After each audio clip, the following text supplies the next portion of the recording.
I spoke with President-elect Donald Trump, and I congratulated him on his great victory. We talked about the work ahead of us and the importance of bringing this country together. Let me just say, this is the most incredible political feat I have seen in my lifetime. This is something you've heard me say time and again.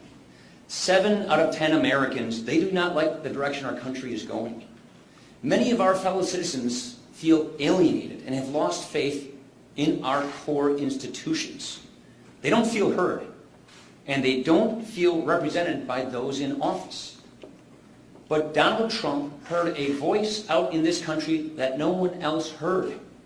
He connected in ways with people no one else did. He turned politics on its head. And now, Donald Trump will lead a unified Republican government. And we will work hand in hand on a positive agenda to tackle this country's big challenges. I want to congratulate my friend Mike Pence.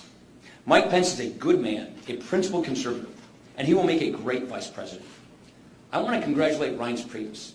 You need to know how proud we are in Wisconsin of Reince Priebus. What he has done to rebuild our party is remarkable. I want to congratulate Mitch McConnell and our Republican colleagues in the Senate. I want to congratulate Ron Johnson, something that we worked so hard here at home on his victory.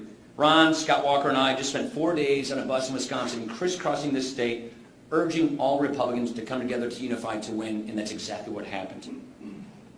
It was close quarters at time, and it was worth it to get Ron back in the next 6 years. Of course, I'm immensely proud of the campaign that our House members and our candidates ran.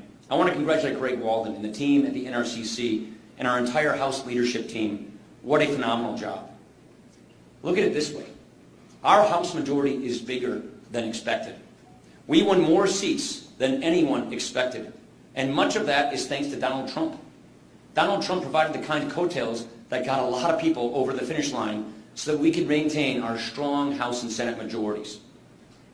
Now we have important work to do. Many months ago, Republicans in the House united around a bold, specific agenda for this country.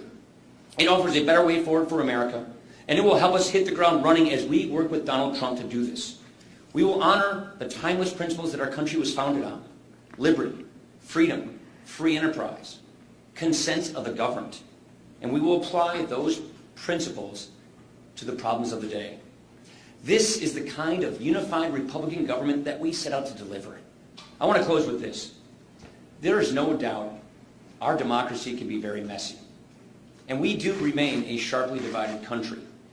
But now, as we do every 4 years, we have to work to heal the divisions of a long campaign. I think President-elect Donald Trump set the perfect tone last night for doing just this. And I know President Obama and Secretary Clinton are committed to bringing the country together. This needs to be a time of redemption, not a time of recrimination. We all need to rededicate ourselves to making America great and making it a more perfect union. With that, let me take your questions. Kelly O. During the campaign, there were times when you were critical of Donald Trump, you said you could no longer defend him. Today, clearly, you are embracing him.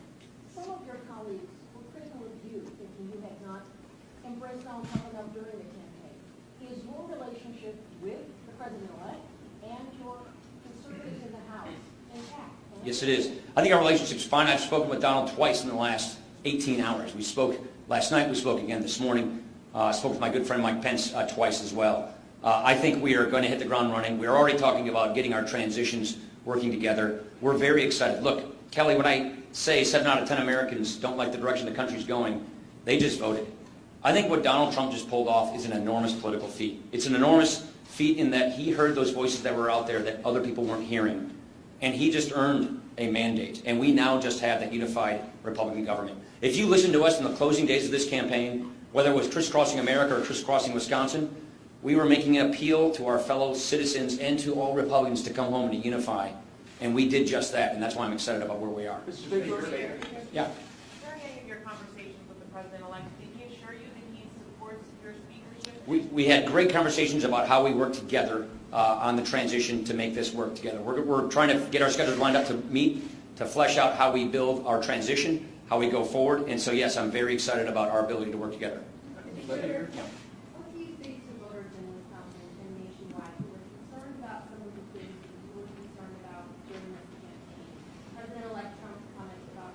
Yeah. to Latinos? What do you say to people who aren't concerned? I'll say to Wisconsinites what I said to Wisconsinites before the election.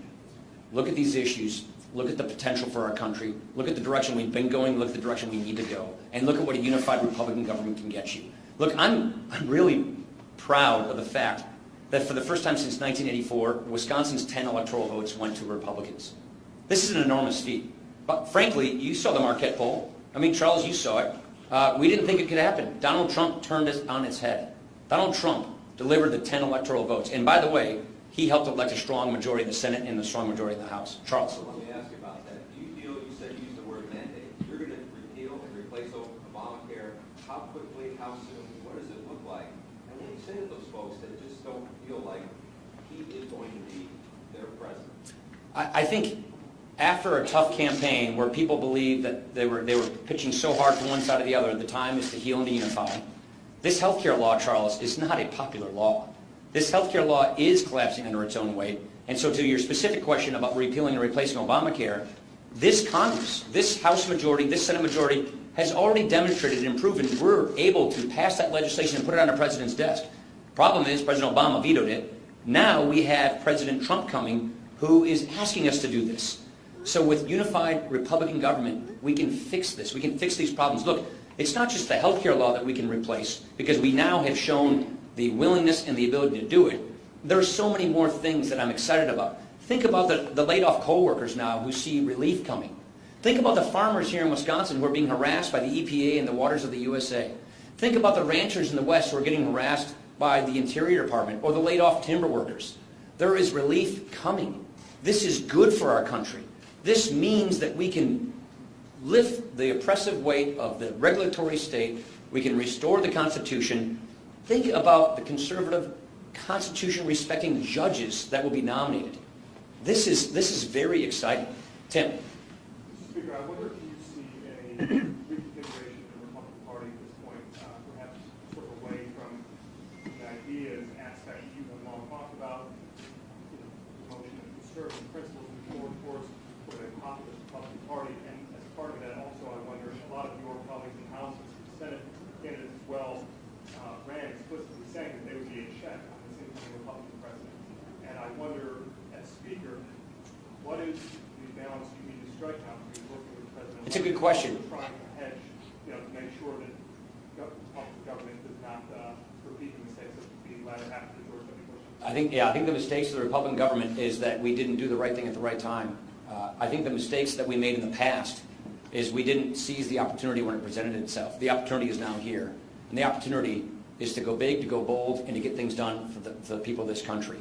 And there are various different kinds of conservatives and different kinds of Republicans. We all come from different corners of our party.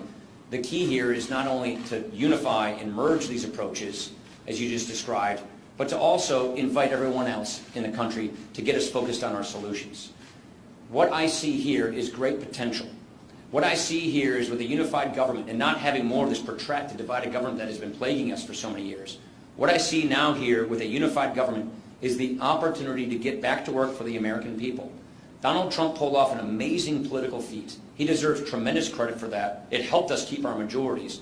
But it also showed the country that people don't like the direction we were going. We need to change direction. And what I'm excited about is we in Congress, along with our nominee, who is now the president-elect, offered a very specific and clear and coherent agenda on which direction we should take the country.